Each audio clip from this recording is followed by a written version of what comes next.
The Stony Creek Inn in Johnston is changing. Sure, we're already good, but we're becoming even better. In our updated rooms, you'll find beautiful new carpet, new furniture, great new electronics like flat-screen TVs, plus a new and improved spacious lobby. Plus incredible business traveler amenities too, and more great ways to relax. It's our way of giving you more of what you asked for.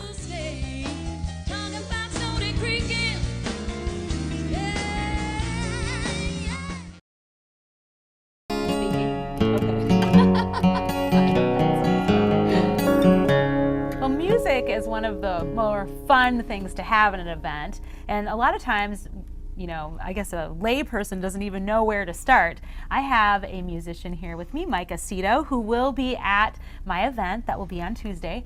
And the way that I met him, it wasn't very scientific. I actually just asked someone for the name of a musician, called that musician, that person wasn't available, got his name, called him. I didn't actually even hear the music. I just liked the conversation that we had, and then he ended up playing at an event, and I loved it. But that's not the best way to choose a musician, right, Mike? Well, actually, you did a lot of the right things. I mean, it's just like choosing any other contractor that, say, is going to do some work on your house. Sure. You get referrals from people. You get references. You yeah, know. That's true. It's really what you're looking for in a musician is reliability and, you know, the quality of the product that they put out. And, sure.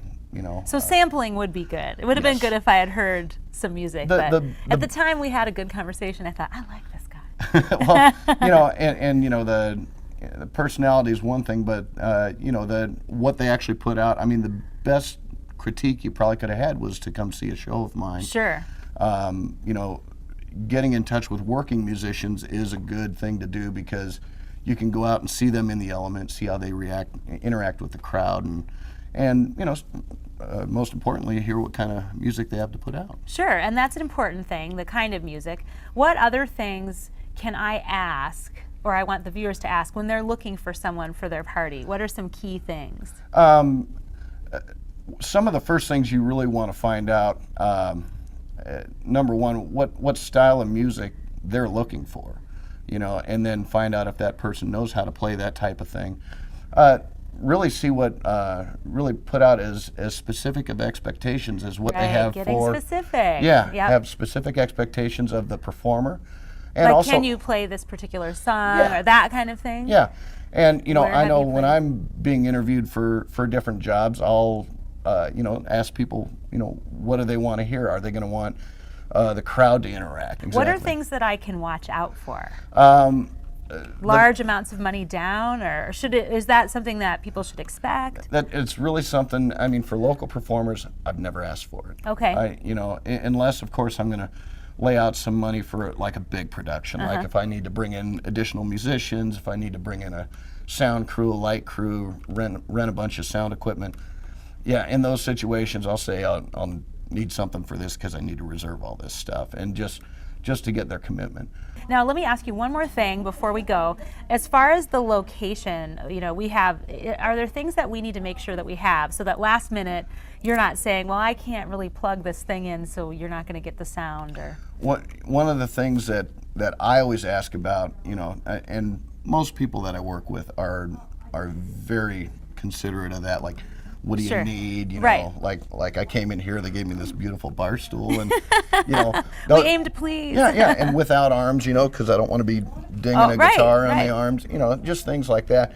You know, some of the other things are power requirements. If they've got a system that they need to bring in, do they need to bring lights? Okay. Well, while we go to break and I talk about what's coming next, would you send us off with a musical interlude? Absolutely. Okay, that sounds good.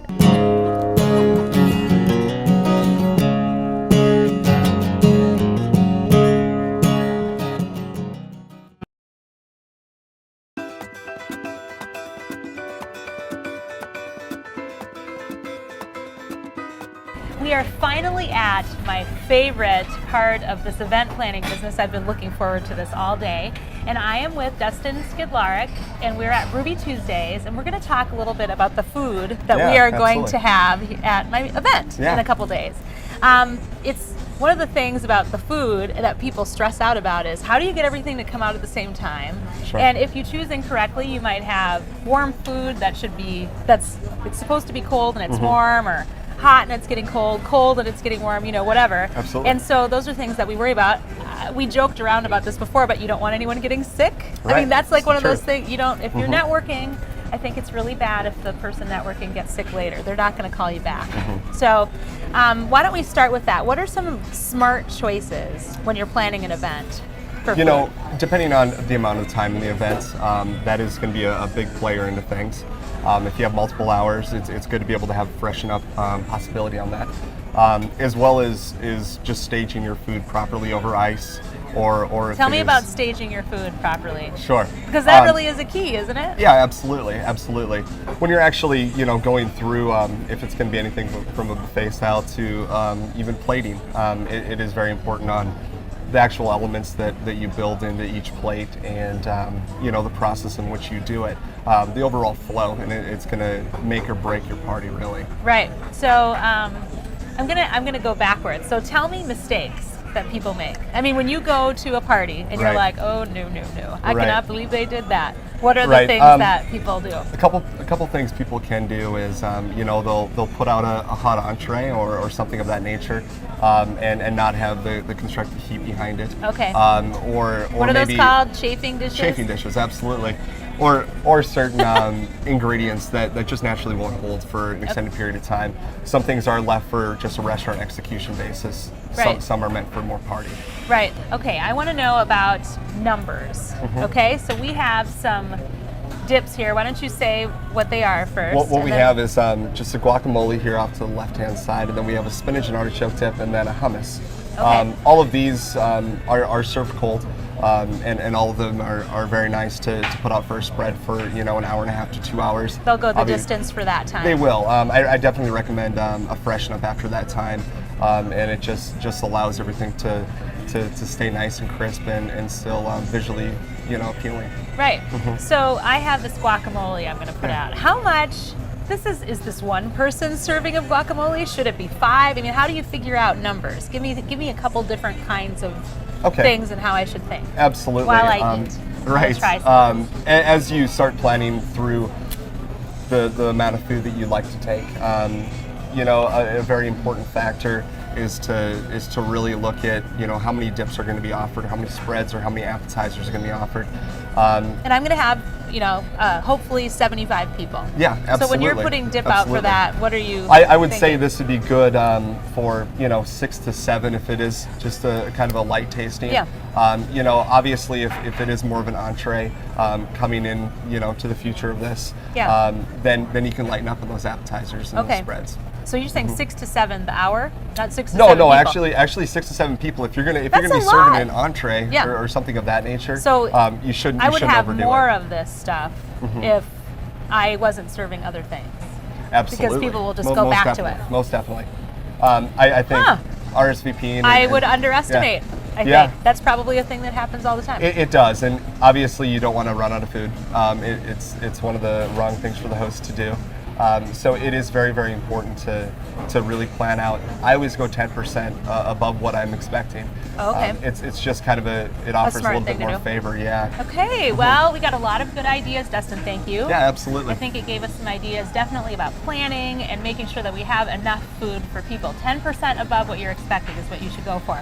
Now, up next, we're going to have the New Heights Counseling Minute, and then after that, you're going to see how all the party was put together. I'm excited. I'm going to be a very happy camper when that party is going on. I hope you enjoy it.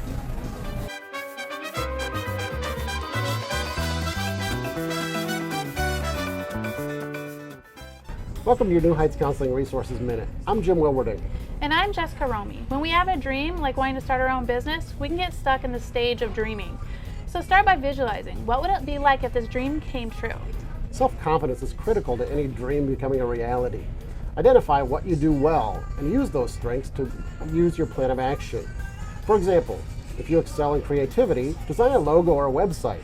This will help your dream come alive. Another key to a successful plan is networking. Putting yourself out there, sharing your dream, and being open to feedback and ideas from others. Remember, spreading the word is the power of networking. Lastly, our plan needs to be organized. Make a list of small projects that need to be addressed before your plan is complete. Take on one project at a time. Don't be overwhelmed by taking on too many things all at once. Overall, networking and making a plan takes time. So with confidence, a strong network, and organization, your dreams can soar. This is Jim Wilwarding and Jessica Romey from New Heights Counseling, a place to grow, to heal, and to reach new heights.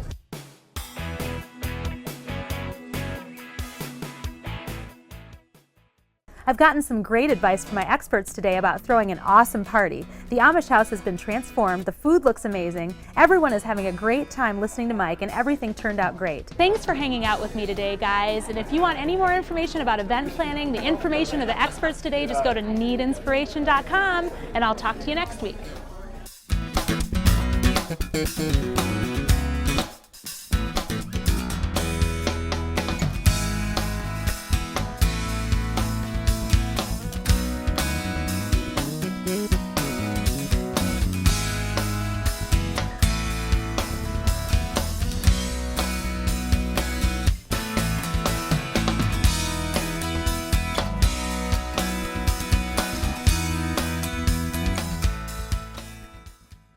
We hope you enjoyed this episode of Nead Inspiration. We're proud to bring a new episode each and every week. Stop into Des Moines Motors and see our incredible line of noble cars, electric motor vehicles, and quality pre-owned cars, trucks, and SUVs. We'll see you on the next episode of Nead Inspiration.